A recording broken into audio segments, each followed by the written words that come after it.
show my attention. But we got to do our Uncle Cove update. Da, da, da. Hey, I wasn't expecting that. Melissa here for No one expects the Uncle Cove update. Yes, surprise Uncle Cove update. Melissa here for Stonehouse Homestead, where we're taking small steps towards self-sufficiency, using what we have to do what we can where we are. I haven't done that for a long time. I've been too sick. And so right now, what I am doing is I am knitting a hat for John with neon orange yarn so he can have something to walk in this winter and cars will see him. But that's not what this is about. This is about Uncle Cove's visit, and he's gone completely officially. Da, da, da, da. We even have the paperwork. We went and got tested again today, and we are both now officially negative. Woohoo! Woohoo! So, other than the, I still have some fatigue and a cough. And John still has got issues with his senses of taste and smell. And a little bit of a cough. Anything else? Nope. No, not really, right? We're actually basically back to normal here.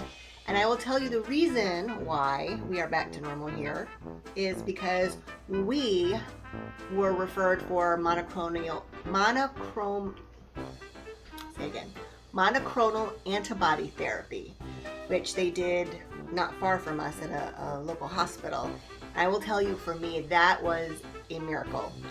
I went in on a Sunday, had it done. It takes about 2 hours. It's about a half an hour for the drip, and then 15 minutes for the saline, and then another hour so that they can make sure you don't have any side effects.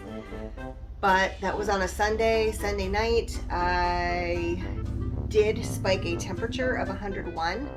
That, I don't know if that was actual from Uncle Cove or if that was from the treatment, the antibody therapy, because you can get those types of symptoms. But that's neither here nor there, because I woke up on Monday morning, I had no aches, I had no fevers, and I have not taken Tylenol since that day. So other than the fatigue and the lack of appetite and the cough, I was basically completely over it by then. So anyway, just to let you guys know, we're trying to get back on track now with the Stonehouse Homestead projects and information for you. So John just asked me to give a shout out to let you guys know we're completely negative. And we will be getting back on track soon. So we hope to see you again on the next video, and we will pick up where we left off. Dun, dun, dun, dun. And COVID get. Tobin. Tobin. It's Yeah. Tobin. Ah, and Tobin gets to take walks again. Oh, yes. Very happy about that. Yay. Till next time, guys. Maybe I'll learn to talk by then, too. Bye. Bye.